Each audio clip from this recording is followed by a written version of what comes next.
नमस्कार दोस्तों, कैसे हैं आप सब लोग। उम्मीद करता हूं कि आप लोग बहुत अच्छे होंगे।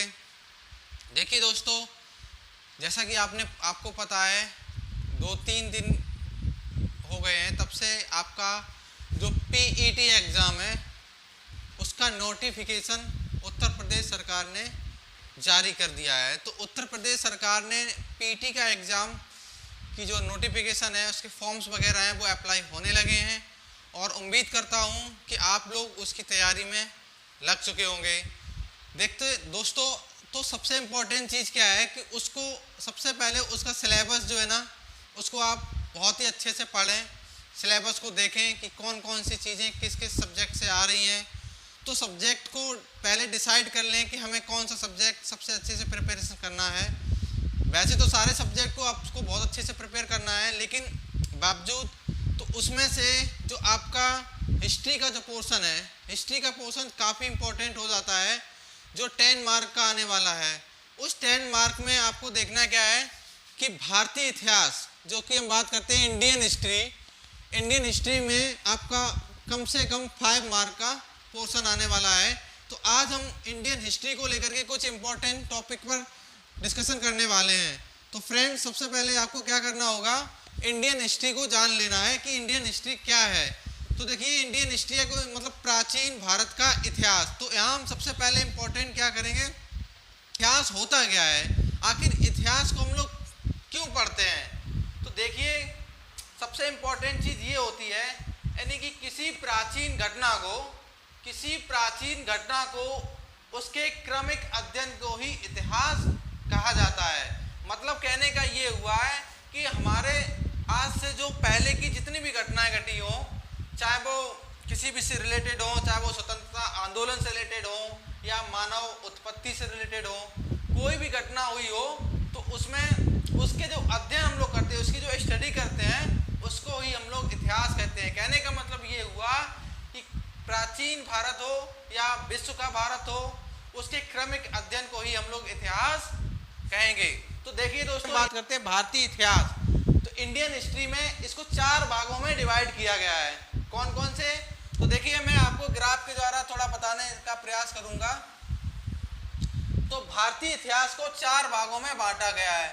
सबसे पहले आपका आता है प्राचीन भारत। कौन सा, प्राचीन भारत का इतिहास, ठीक है, प्राचीन भारत का इतिहास। यानी भारतीय इतिहास को 4 भागों में डिवाइड किया गया है। तो उसमें सबसे पहले है प्राचीन भारत का इतिहास, इसके बाद आपका आता है मध्यकालीन इतिहास, या यहाँ पर हम मध्य भारत का इतिहास भी कह सकते हैं, मध्यकालीन इतिहास। इसके बाद अगर हम बात करें आधुनिक भारत का इतिहास, आधुनिक भारत का इतिहास। और लास्ट में आपका जो आता है फोर्थ जो पार्ट आएगा वो आएगा स्वतंत्रता प्राप्ति के बाद का जो इतिहास। यानी कि हमारे देश के जितने भी महान नेता थे या जो स्वतंत्रता सेनानी थे, तो उनके बारे में जो हम अध्ययन करेंगे, उनकी जो स्टडी करेंगे, तो उसको हम लोग उस पीरियड को, उस टाइम ऑफ पीरियड को ही हम लोग क्या कहेंगे, स्वतंत्रता प्राप्ति का इतिहास। यहाँ लिख सकते हैं हम लोग स्वतंत्रता प्राप्ति के बाद का इतिहास।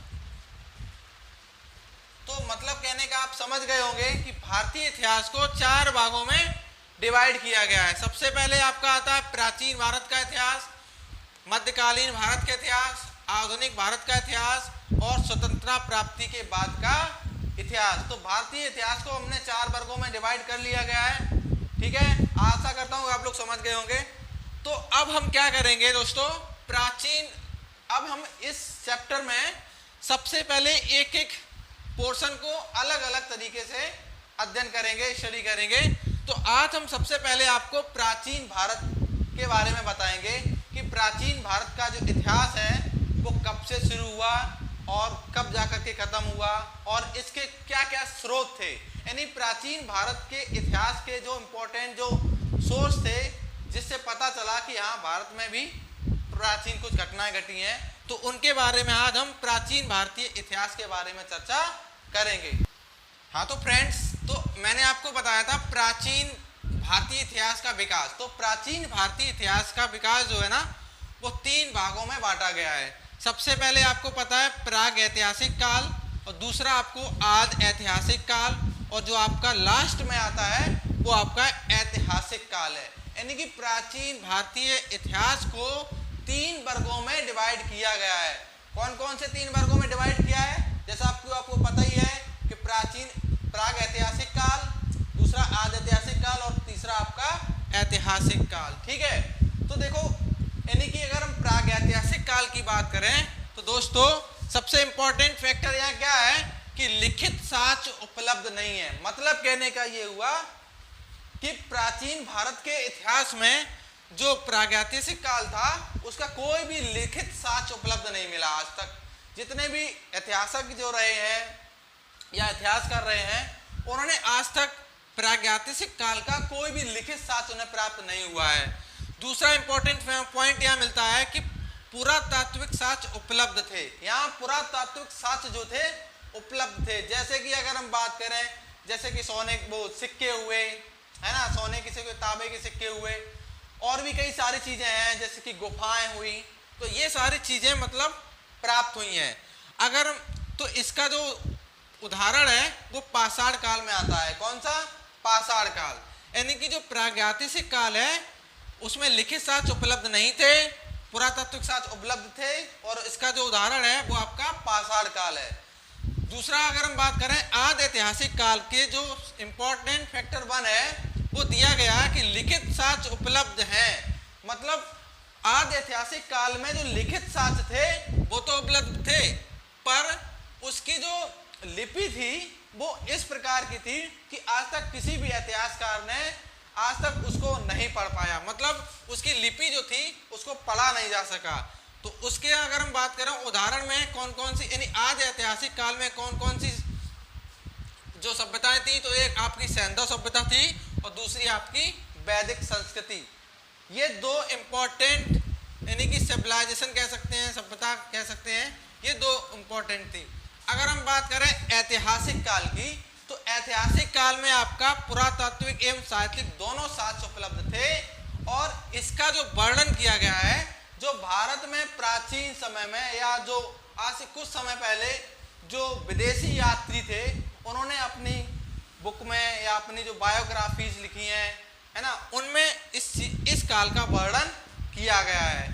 तो आइए दोस्तों अब हम क्या बात करते हैं, तो सबसे पहले प्राग ऐतिहासिक काल के बारे में हम लोग, तो देखो इसका कोई लिखित साक्ष्य उपलब्ध नहीं था तो इसको पढ़ नहीं सका, तो इसलिए इसको तो बिल्कुल हम निग्लेक्ट कर देंगे। बस इसमें हमें यही पढ़ना था कि ये काल जो है ना कितने भागों में बांटा गया। तो आदि ऐतिहासिक काल को हमें नहीं पढ़ना है, हमें पढ़ना है किसको, केवल पाषाण काल को और ऐतिहासिक काल में जो सबसे इंपॉर्टेंट है जो पुरातात्विक एवं साहित्यिक साक्ष्य जो स्वतंत्रता प्राप्त के बाद हमें जो प्राप्त हुए हैं। तो दोस्तों आशा करता हूँ कि आगे ये यहाँ तक आपको सारी चीज़ें समझ में आ गई होंगी। चलिए अब हम प्राग ऐतिहासिक काल के बारे में आगे बढ़ते हैं। हाँ तो फ्रेंड्स देखो पाषाण काल में भी 3 भागों में बांटा गया है। एक तो आपका पुरा पाषाण काल है, दूसरा आपका मध्य पाषाण काल है, और जो थर्ड है आपका वो आपका नव पाषाण काल है। कौन सा है? यानी कि पुरा पाषाण काल, मध्य पाषाण काल और ये नव पाषाण काल। तो पुरा पाषाण काल का जो टाइम पीरियड जो वो था वो प्रारंभ से लेकर के और 10,000 ईसा पूर्व तक था। यानी कि प्रारंभ जब से यानी कि इतिहास की जो शुरुआत हुई थी वो प्रारंभ से लेकर के 10,000 ईसा पूर्व तक जो था वो आपका पूरा पाषाण काल रहा होगा। और इधर देखो मध्य पाषाण काल का जो समय था वो 10,000 ईसा पूर्व से लेकर के और 5,500 ईसा पूर्व तक रहा होगा। यानी कि मध्य पाषाण काल जो रहा वो 10,000 ईसा पूर्व से लेकर के 5,500 ईसा पूर्व तक रहा होगा।